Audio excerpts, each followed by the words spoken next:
Vamos a continuar y a concluir esta primera etapa de el libro de Deuteronomio. ¿Por qué digo concluir esta primera etapa? Porque vamos a hablar hasta el capítulo 5. La vez pasada nuestra hermana Becky nos hizo favor de leer el 4 y el 5. Mi hermana Becky, si mal no recuerdo, leíste todo el capítulo 5, ¿verdad? No, lo leyó la hermana Sarita, yo leí el 4. Ajá. Ajá, ok, sí. 5. Sí, Sí leyó todo el 5, ¿verdad, hermana Sarita? sí, sí. Ah, perfecto, muchas gracias. Vamos a recordar unas cosas, hermanos, que leímos la vez pasada. Y acuérdense que la vez pasada tuvimos una reunión en donde tuvimos que cortar rápidamente porque era una reunión nacional. Entonces, vamos a darle continuidad a esto. Déjenme quitar las alarmas que tengo aquí, perdónenme, hermanos.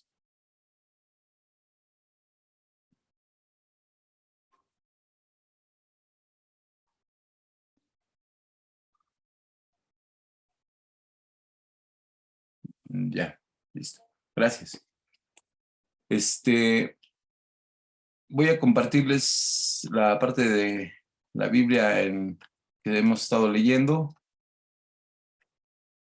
Y en la primera etapa del capítulo 5, hermanos, vamos a recordar un poquito cosas que vimos la vez pasada. El libro de Deuteronomio como tal, nosotros lo conocemos así, como Deuteronomio. Algunas personas lo interpretan como la repetición de la ley o la segunda ley. No hay una segunda ley.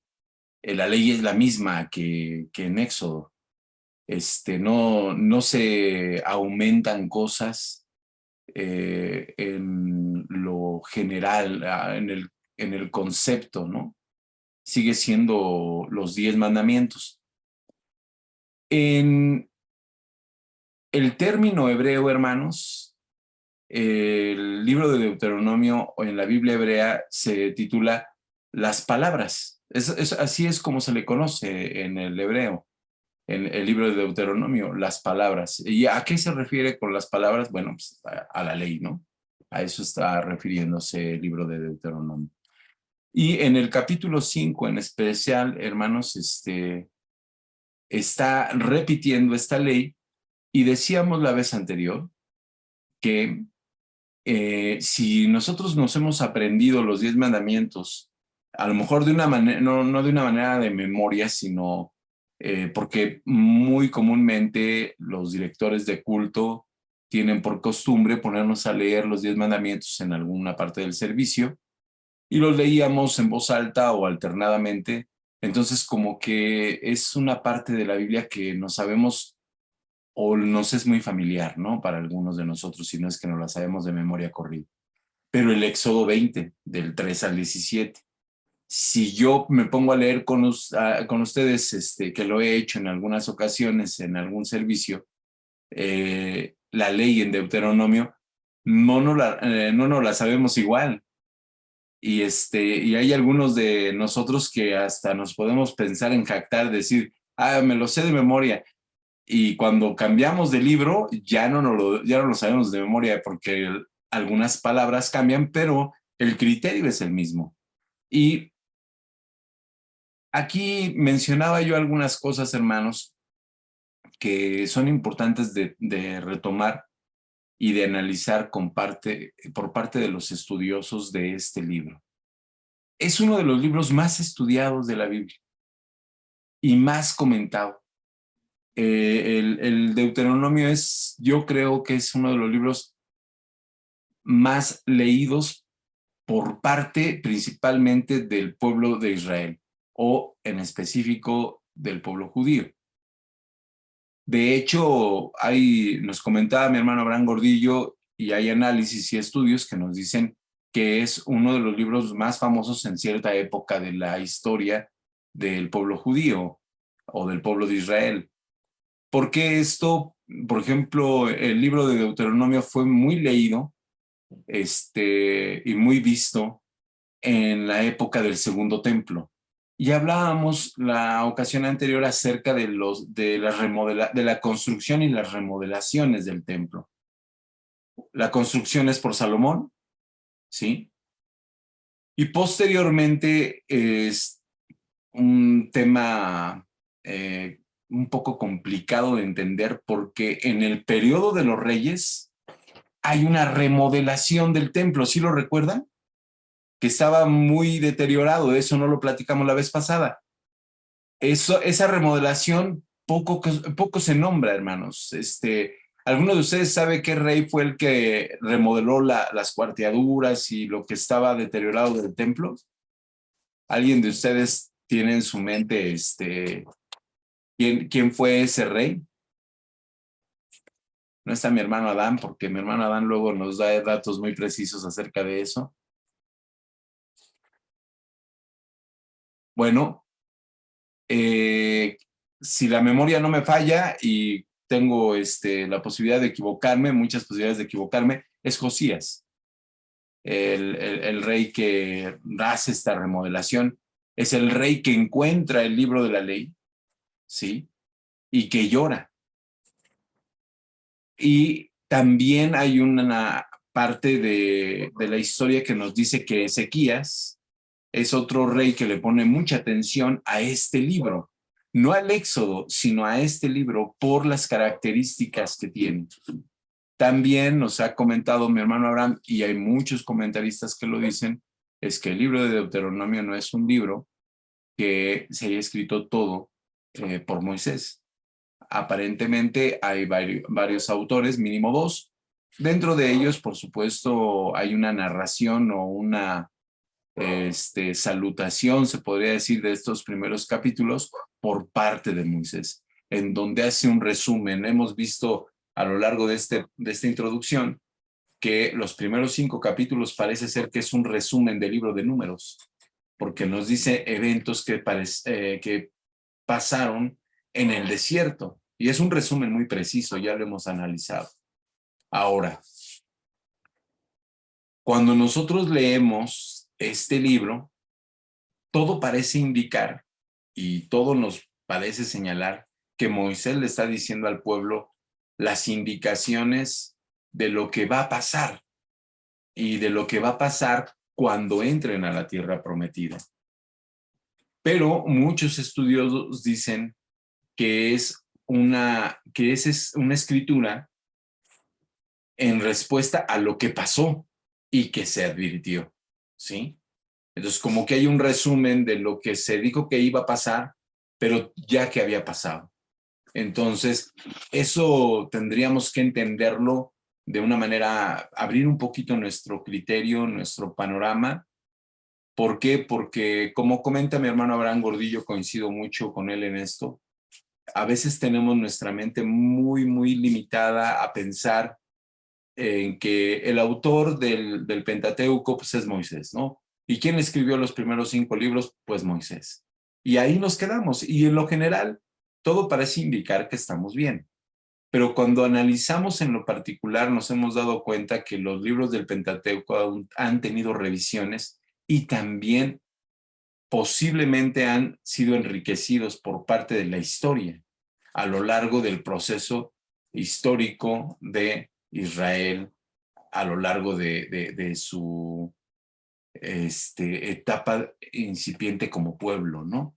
Acuérdense que el pueblo de Israel, después de que sale de Egipto, tiene un periodo de jueces, tiene un periodo de reyes, tiene un periodo de cautiverio, de retorno de ese cautiverio, y después, aunque no es esclavo, es sometido por el imperio griego y posteriormente por el romano hasta la llegada de Jesucristo.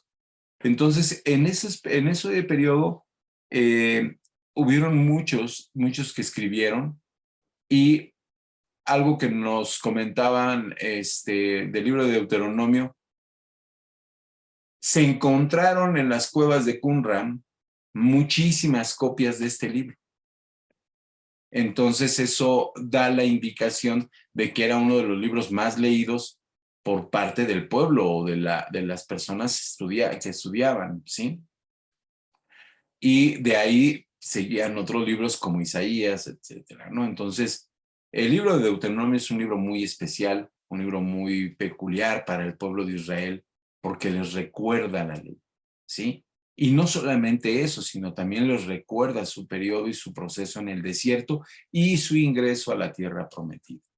Entonces, en el capítulo 5, en esta repetición de la ley, ahí se acentúa de una manera muy especial, ¿sí? Cosas que, por ejemplo, en Éxodo no. Aquí nos dice al principio, en el versículo 4, por ejemplo, cara a cara habló Jehová con vosotros en el monte en medio del fuego. Y hablábamos la vez pasada, mi hermano Iván nos hacía favor de hablarnos de esto. No significa que vieron el rostro de Dios, sino que es un antropomorfismo, ¿sí? Entonces, esto es un recurso literario que acentúa de una manera muy puntual cosas importantes, ¿no? Posteriormente nos habla cuando habla de no tener idolatría o de no hacerse dioses, hace la indicación en Deuteronomio de que el pueblo de Israel no vio ninguna figura. Y dice, no viste figura ni de hombre, ni de mujer, ni nada que se le parezca para que tú te hagas alguna figura y la adores. Habla de la misericordia de Dios en estos 10 mandamientos de una manera muy puntual, porque les exige al pueblo de Israel que sepan cómo tratar a los que ahora van a ser siervos de ellos. Y les dice, recuerda, en varias ocasiones les dice, recuerda que tú fuiste esclavo, ¿sí? Y recuerda de dónde te sacó Jehová y cómo te sacó Jehová, ¿sí? Vamos a pasar, hermanos, a la parte donde nos habla del terror del pueblo, en donde habla de la escritura de estas leyes, de esas palabras, y les recuerda a Moisés que fueron escritas en tablas de piedra y que se las dio a Moisés, les recuerda, ¿no? Se las dio a Moisés. Y ahora hay algo aquí que parece contradictorio, pero no lo es, y ahorita vamos a leer otras versiones. Fíjense en el 23. Y aconteció que cuando vosotros oíste la voz de en medio de las tinieblas y visteis al monte que ardía en fuego, vinisteis a mí, todos los príncipes de vuestras tribus y vuestros ancianos, y dijisteis, he aquí Jehová vuestro Dios nos ha mostrado su gloria y su grandeza, y hemos oído su voz de en medio del fuego. Y visto que Jehová habla al hombre, y éste aún vive. Ahora pues, ¿por qué vamos a morir? Porque este gran fuego nos consumirá. Y si oyéremos otra vez la voz de Jehová vuestro Dios, moriremos. Aquí me voy a detener, hermanos. Y aquí voy a decirles algo que espero no genere controversia, pero es algo que se dice. No es algo que yo digo, ¿eh? Quiero aclararlo. Es algo que se dice. Y haciendo una pequeña investigación acerca de esta porción, ¿alguno de ustedes ha visto el canal de History? De History Channel. Hay un programa que se llama Alienígenas Ancestrales. Pues esta historia aparece con estas personas. Y ellos dicen y afirman que una manifestación alienígena, o sea, extraterrestre, fue la que tuvo el pueblo de Israel por medio de una nave muy grande que sacaba fuego y que emitía ciertas voces y que Moisés fue abducido, ¿no? Entonces, esto ellos lo toman como un testimonio alienígena, ¿no? Aquí en este punto, hermanos, estas personas que afirman estas cosas dicen que la manifestación en el monte Oreb o en Sinaí fue por medio de una nave espacial. Yo he estado analizando esto y digo, pues para Dios no hay imposibles, ¿no? Pudiera ser que sí, pudiera ser que no, no lo sabemos. Lo que sí sabemos es de que el pueblo de Israel vio algo que les dio mucho miedo. Lo que haya sido y como haya sido, les dio mucho miedo. Yo puedo hacer muchas especulaciones de lo que pasó en el monte Sinaí. Yo puedo hacer muchas conjeturas acerca de lo que vivió el pueblo de Israel. A ciencia cierta creo que solamente ellos saben lo que vieron, aunque no lo entendieron. ¿Sí me explico? ¿Por qué digo esto? Hermanos, si yo viviera en la época de Moisés y yo veo un avión, ¿ustedes qué creen que yo pensaría de ver un avión en esa época? Diría, ¿es un avión? No, le daría otro nombre y le daría otra explicación y lo explicaría de acuerdo a mis palabras. A lo mejor lo confundiría con un pájaro, ¿no? Alguien dijo en algún momento, es un pájaro de acero, ¿no? O un pájaro gigante. No sé qué nombre le podamos dar, pero el estruendo de un avión, ¿han estado ustedes parados atrás de un aeropuerto? Por ejemplo, aquí en el de la Ciudad de México o cerca de la playa, en donde los aviones tienen los aeropuertos muy pequeños, el estruendo es muy fuerte, no es soportable. Esos son los argumentos o las justificaciones que dan estas personas. Si algún día tienen oportunidad, a mí no me gusta mucho ver esos canales.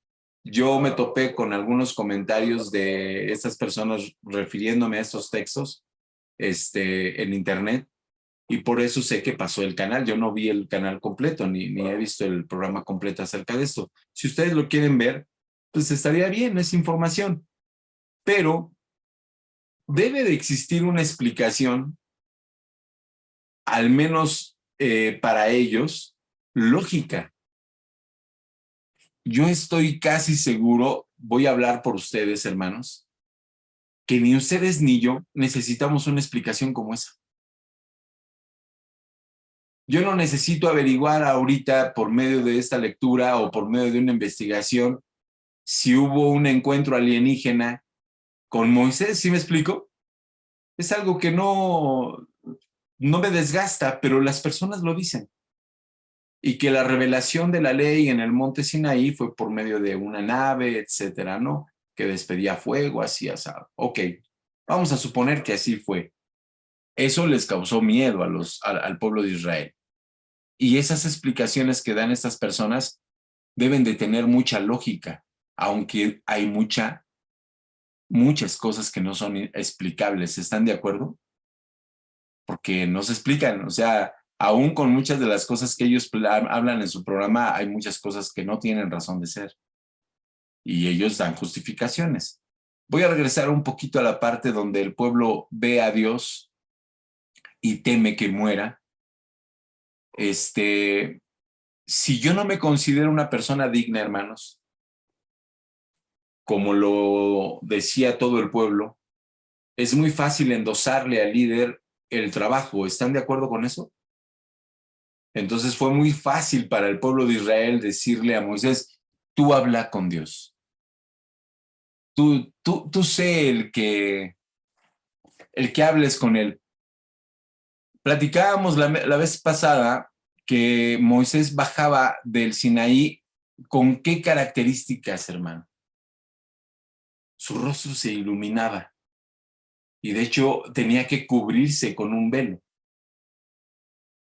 ¿Sí?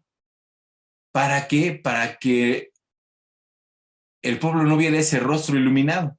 ¿Sí? Pero termina la ley en la descripción de esta parte bíblica y a mí me llama mucho la atención del versículo 28 y ahí es donde a lo mejor podemos tener una explicación del por qué ya no hablamos directamente con Dios cara a cara como lo hizo en ese momento. Dice, yo Jehová, la voz de vuestras palabras cuando me hablabais Y me dijo Jehová, he oído la voz, las palabras de este pueblo, que ellos te han hablado. Bien está todo lo que han dicho. ¿Quién diera que tuviesen tal corazón que me temiesen y guardasen todos los días todos mis mandamientos para que ellos y sus hijos les fuese bien para siempre? Ve y diles, volveos a vuestras tiendas y tú quédate aquí conmigo y te daré los mandamientos. Lo que se decía anteriormente que ellos pidieron que Moisés hablara con Dios. Le dicen a Moisés, tú habla con Dios. Dios les contesta y dicen, bien han dicho. Que ellos se vayan a sus tiendas para que no pase nada. Yo voy a hablar contigo. La pregunta obligada, hermanos, es de que nosotros conocemos la historia porque ya es historia. Conocemos la historia escrita. La pregunta es, ¿el pueblo guardó todos los días, todos los mandamientos que Dios les dio? Tristemente no. Tristemente no, porque la historia nos refiere a que se cumplió la profecía de que si ellos cometían idolatría, iban a ir y iban a ser esclavos. Y eso se cumplió. Y no solamente Moisés lo dice, sino que posteriormente hay profetas que lo anuncian y lo siguen anunciando. Y eso está en la Biblia y está escrito en la historia.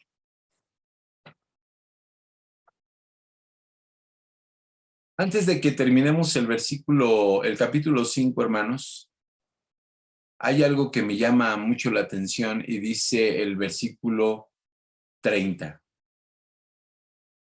Ve y diles, volveos a vuestras tiendas, tú quédate aquí conmigo y te diré todos los mandamientos y estatutos y decretos que les enseñarás a fin de que los pongan ahora por obra en la tierra que yo les doy por posesión. Mirad pues que hagáis como Jehová vuestro Dios os ha mandado. No os apartéis a diestra ni siniestra. Andad en todo el camino que Jehová vuestro Dios os ha mandado para que viváis y os vaya bien y tengáis largos días en la tierra que habéis de poseer. Hermanos, la parte que yo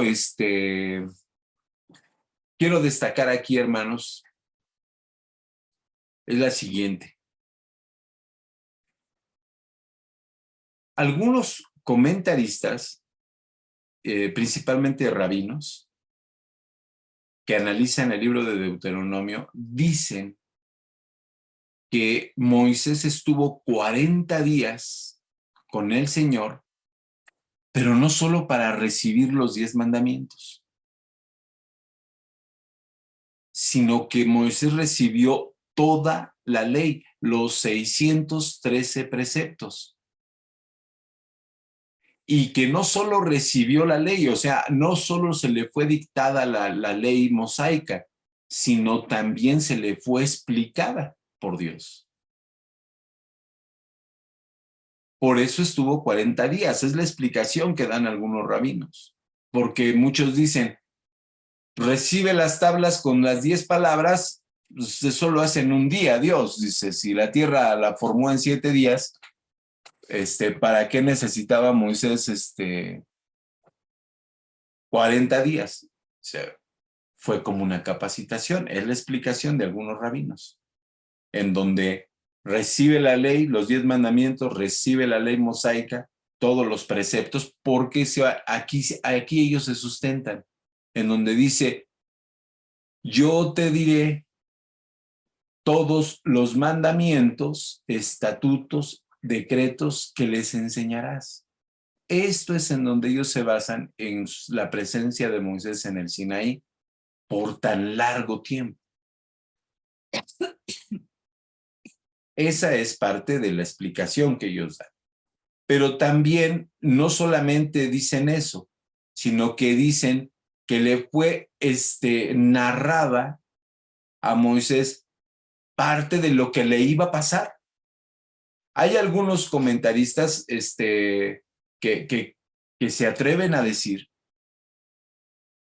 que desde el Sinaí Moisés sabía que iba a estar 40 años en el desierto, que Dios ya se lo había dicho a Moisés y le había dicho, tú lo vas a ver y este pueblo rebelde va a vivir 40 años en el desierto.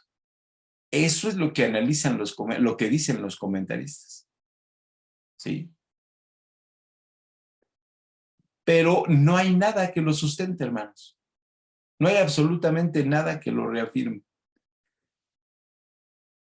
Lo que sí es una realidad es de que Moisés termina aquí una salutación y un resumen de todo lo que vivió en el desierto y repite de una manera muy consistente la ley, y él ratifica que no va a pasar,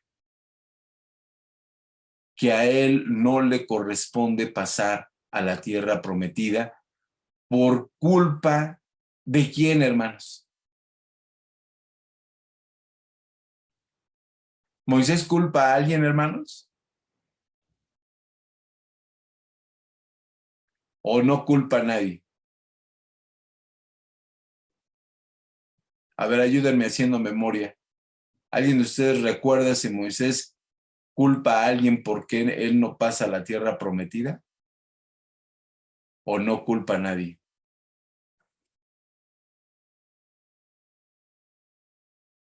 ¿No lo recuerdan? Sí, hermano, a mi parecer, culpa a todo el pueblo. Lo hace responsable, ¿no?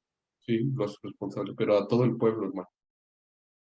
Pero, hermano, a ver, yo le hago aquí una pregunta a usted. Sí. Nosotros como iglesia lo sacamos de sus cabales y usted, porque nosotros lo desquiciamos o lo sacamos de sus cabales, ¿somos responsables de que usted haya hecho algo? No, hermano, el responsable es uno. Y yo sé cómo debo de manejar las emociones. Hoy hay emoción, ¿cómo se llama? Inteligencia emocional. Pero también nosotros debemos de ser personas tolerantes. Y entonces, ustedes no tienen que ver nada con lo que yo hago, hermano. En ese sentido. Y si Sí. lo trasladamos a Moisés, hermano,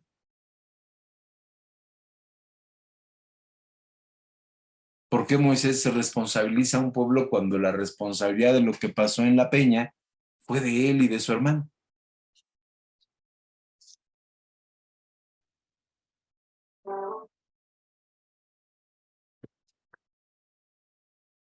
Espérenme, hermano, porque suena de todo aquí.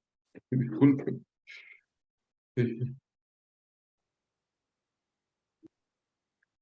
Sí, es un tema delicado ese, hermano, porque Moisés está señalando al pueblo, pero también el que señala a Moisés es Dios, no señala al pueblo. Lo que pasa, hermano Abraham, que finalmente el pueblo también había recibido su castigo y no iban a pasar a la tierra prometida. Estoy meditando en lo que usted está diciendo. Pero aunque quizá Moisés hablaba de la presión que tuvo, pero nadie es justo, nadie nos obliga a pecar. Ni nos podemos justificar, es que fulano de tal me dijo, ¿sí? Porque caeríamos hasta de lo que pasó con Adán y Eva, pero nada, no nos podemos justificar, sino quizá lo que quiero entender ahí en el texto es una presión tan fuerte que tuvo Moisés, que al final él decidió mal, pero no tiene que ver el pueblo en esa decisión, sino es uno mismo. Sí, coincido con usted, hermano, pero sí es demasiada presión. Y yo creo que fue un hombre que tuvo demasiado trabajo encima. Mi hermana Betty.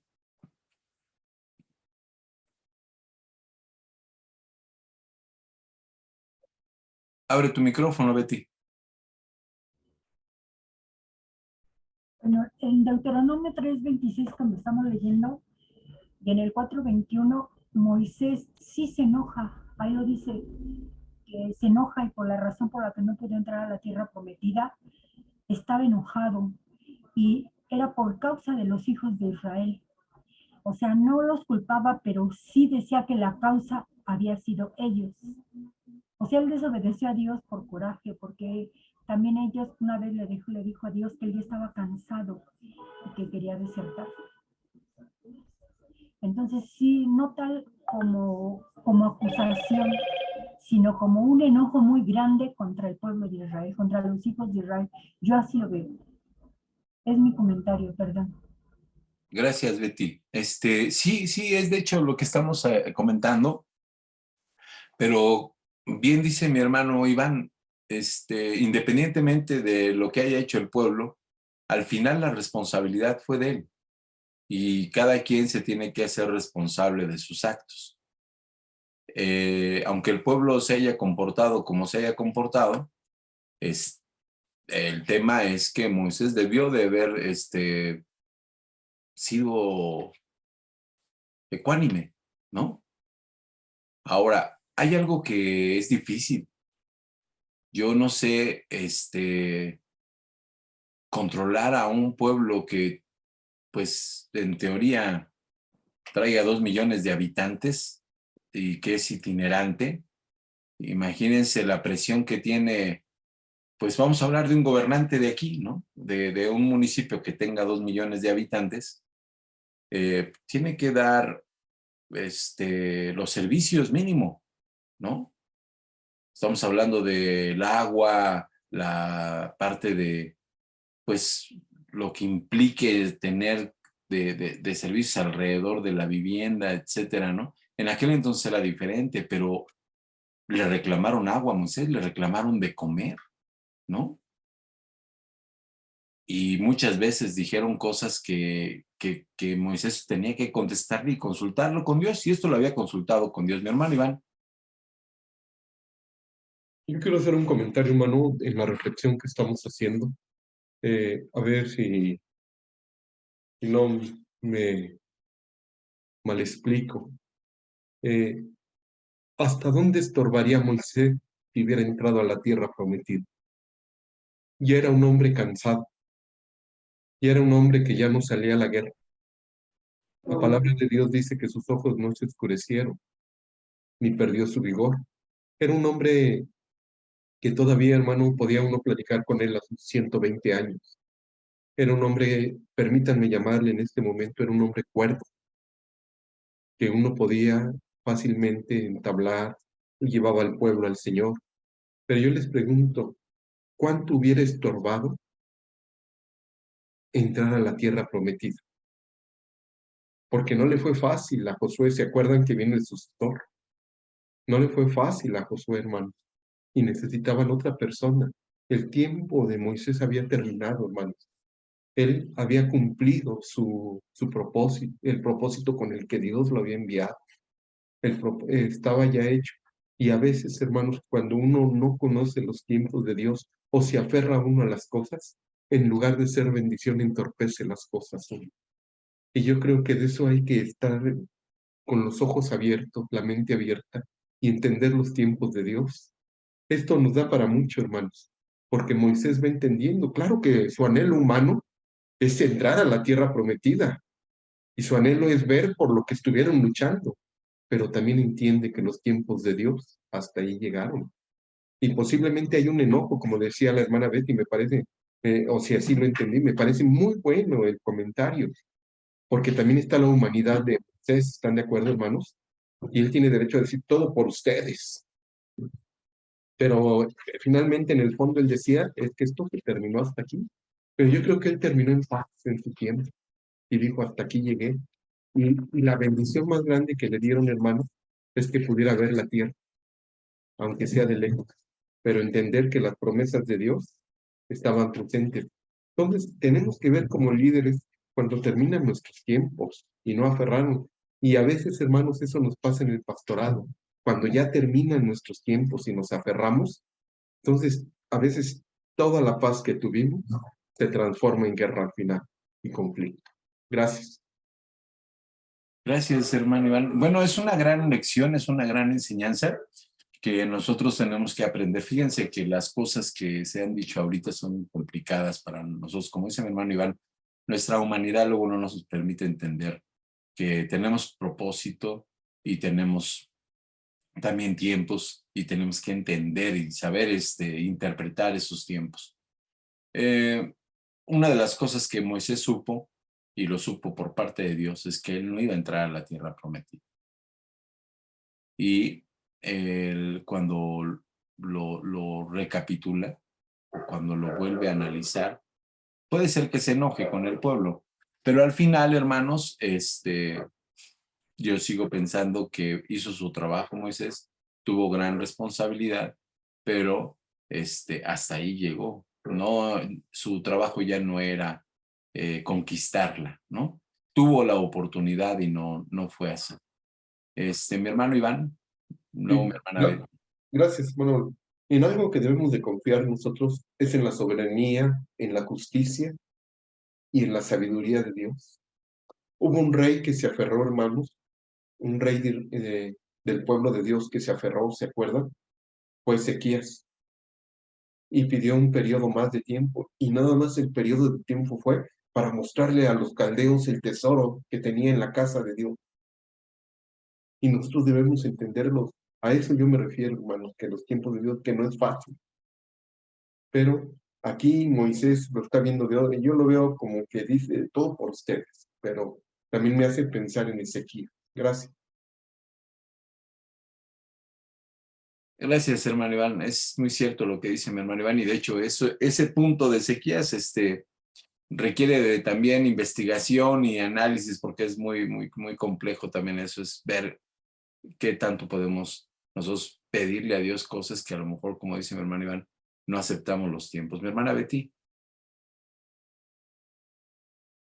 Hermano, yo pienso que también para Moisés fue algo muy fuerte cuando en Números le dice el Señor a Aarón y a Moisés que por cuanto se quejaba ese pueblo perverso y malo, le dice que no van a llegar, morirán todos en el desierto, ¿sí? Y aunque tengan 20 años, ellos iban a quedar fuera. Entonces yo siento que Moisés se debe haber dicho, bueno, ¿cómo estoy liderando un pueblo que va a morir? ¿Sí?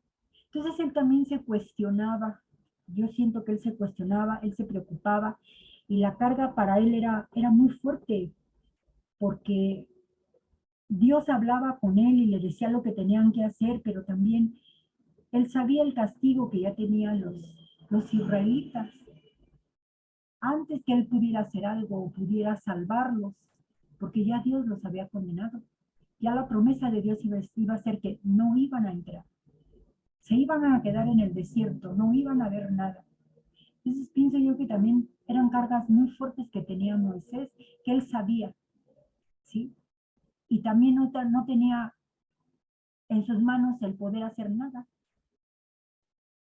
Yo siento que ahí también él sufría, yo siento que él sufría, porque ya como decir, ¿cómo le pido a Dios por este pueblo? Si él ya tomó su determinación. Yo considero eso, hermanos, que Moisés tuvo cargas muy fuertes porque era un pueblo difícil de liderar, un pueblo idólatra, un pueblo nada fácil de manejar. Esa es mi opinión, hermano. Hermano Abraham, disculpe que interrumpa. También quiero comentarles que Moisés tuvo la oportunidad de entrar a la tierra prometida, ¿eh? Dios en una ocasión le dijo, quítate ya de este pueblo y te pondré sobre un pueblo más grande. Y tú vas a estar al frente, ¿se acuerdan? Y entonces Moisés interviene y le dice a Dios, ¿sabes qué? No. Jehová, grande en misericordia, ¿se acuerdan, hermano? Lento para la ira y grande en misericordia. Alegó, bueno, no alegó, fue intercesor por el pueblo, hermano, en ese momento. Y le pidió a Dios misericordia. Dice, si no, los pueblos de alrededor van a decir, los sacó del pueblo de Egipto y no los pudo meter a donde los llevaba. Y entonces Dios hace una lección de madurez a todos y vuelve a retomar fuerzas, Moisés vuelve a retomar fuerzas el pueblo, pero el pueblo continuó con lo mismo. Pero tuvo oportunidad Moisés, ¿eh? Yo no sé si en ese momento hubiera dicho él, me lo estoy imaginando ahorita, tuve la oportunidad y no quise, sino por amor a este pueblo me detuvo. Es todo. Gracias, mi hermano Iván. A ver, fíjense, lo que acabamos de escuchar creo que nos da mucha tela de dónde cortar. Primero voy a empezar por el punto donde sí, no dudo para nada, la carga del liderazgo de Moisés creo que fue impresionante. Por supuesto que es un trabajo muy, muy difícil por parte de Moisés a un pueblo que era grande y aparte de grande era difícil. Yo considero que todos los pueblos son difíciles, ¿no? No, donde hay una comunidad humana en donde ponerse de acuerdo entre 5 es complicado, ahora imagínense entre 100 es más difícil, y si le van sumando personas se va haciendo un tema más complejo, ¿no? De hecho, hasta la fecha hay ya carreras especializadas en ese tipo de comportamiento y cómo responderle a las masas. Moisés estuvo muchas veces en peligro, porque el pueblo, yo me imagino que cuando se iban sobre de Moisés a reclamarle, no era un pueblo que hablara quedito o que fuera así como que temeroso. No, yo creo que reclamaban de una manera fuerte. Y como dice mi hermano Iván, Moisés tuvo esa oportunidad y Dios se la dio, él no la aceptó. Ahora, también creo yo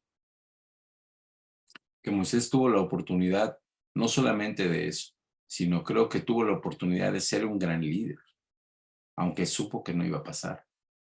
Y fue un gran líder. A la fecha, Moisés está considerado el líder más grande del pueblo de Israel. No sé si ustedes tengan oportunidad de estudiar un poquito la historia de Israel, pero sí consideran mucho al reinado de David y a todos los reyes, y toda su historia es muy importante para ellos. Pero otro líder como Moisés no lo tienen, ¿eh? O sea, hay importantes, es Moisés, es Elías, y díganme un tercero que para ellos sea importante, es Moisés y Elías. Y en eso, pues, viene David, ¿no? Mi hermana Betty.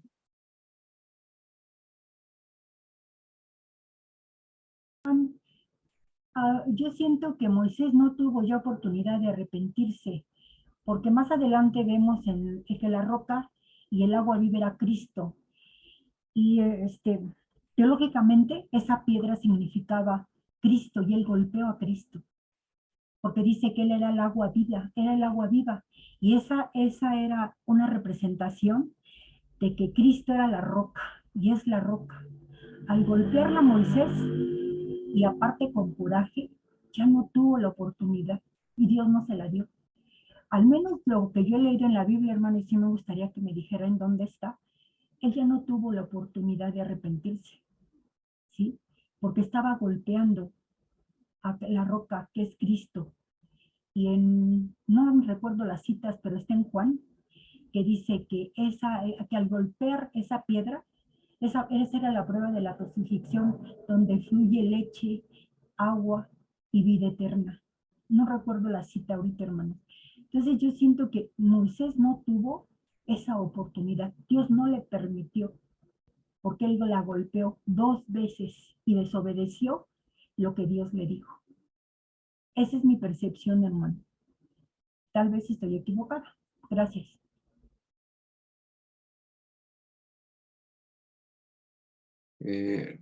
Bueno, la parte, aquí sería cuestión de analizar bien esa parte teológica que comenta mi hermana Betty, porque ahora entendemos que la roca y que el agua de vida es Cristo, ¿no? Pero yo tengo aquí varias preguntas. Hay teólogos que dicen que con el que Moisés habló no era con el Padre, era con el Hijo. El mismo Hijo dice que Moisés escribió de él, ¿no? Entonces, si estaba hablando con Cristo, y su diálogo era directo con él.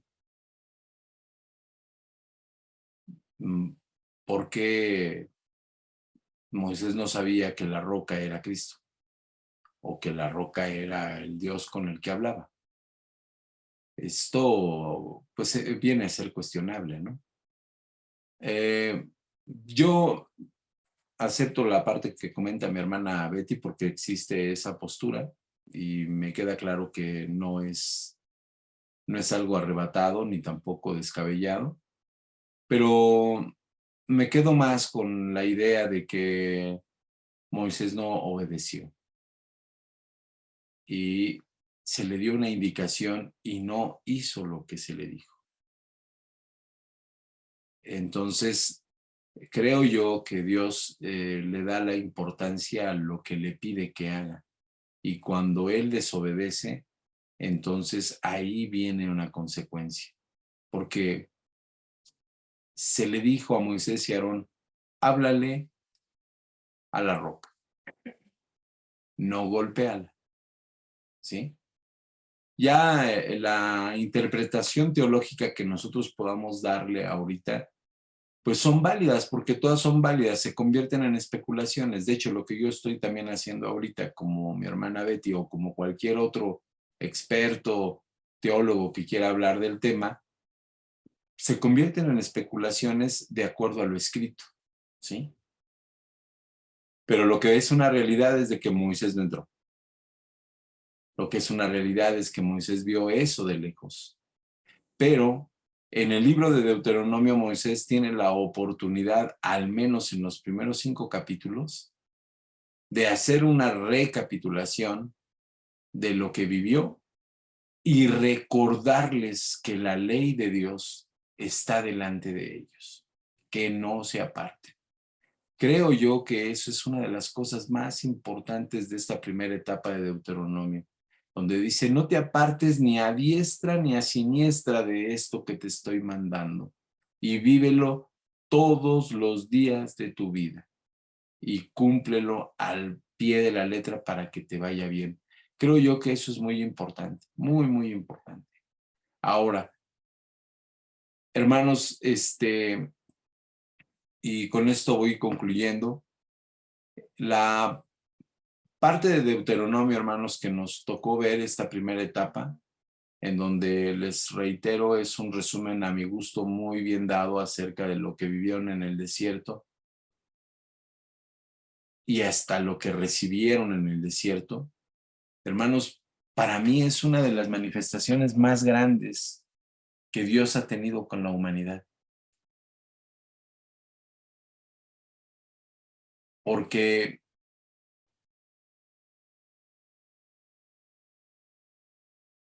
antes de Jesucristo no se había dado algo igual, hermanos.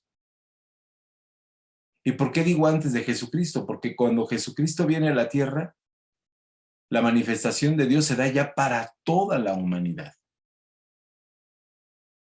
Pero aquí es sobre de una nación y sobre de un pueblo cumpliendo una promesa. Porque lo que dice mi hermano Iván, en donde le da la oportunidad a Moisés de ir a liderar otro pueblo, yo siento que era una prueba para Moisés. No era una alternativa de cambio, porque la promesa estaba con los descendientes de Abraham. Entonces yo siento que estaba probando al líder, Dios, para ver hasta dónde llegaba su amor por su pueblo y por su propósito. Había un propósito en Dios.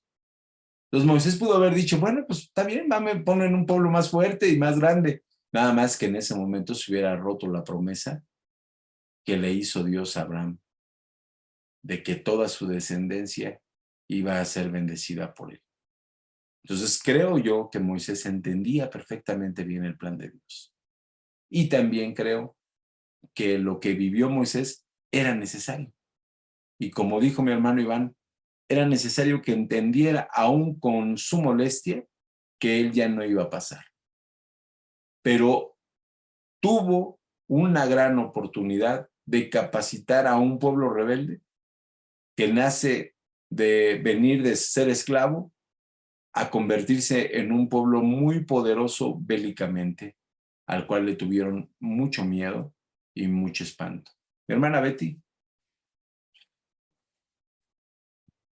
Hermano, ahí en Números dice que esas aguas que les dio a beber, que no eran aguas buenas, sino eran aguas de rencilla.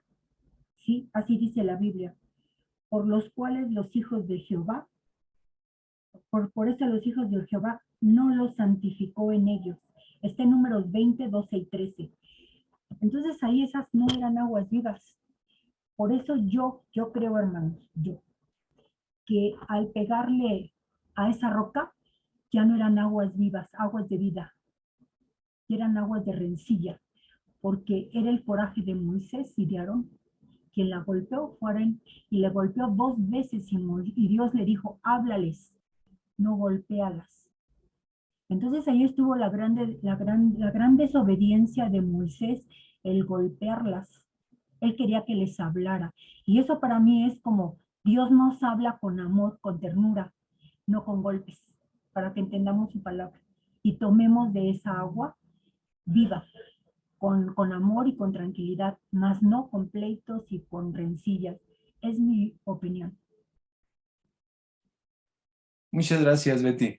Hermanos, hemos analizado esta primera etapa de Deuteronomio. Espero que haya sido de bendición para todos nosotros. Viene una segunda etapa, va a tener otro enfoque totalmente diferente. Entra mi hermano Dani a darnos los próximos capítulos y espero que todos nosotros hayamos tenido la oportunidad de ver este principio del libro de Deuteronomio como algo que nos va a traer muchas experiencias agradables y mucha enseñanza. Es uno de los libros que se han analizado teológicamente más a profundidad y eso yo creo que nos va a dar mucha bendición. Si no hay algún comentario más, si no hay algo que quieran expresar o que quieran decir, yo le cedo el micrófono a mi hermano Iván y les agradezco por su grande paciencia, hermanos, hacia su servidor. Dios les bendiga mucho.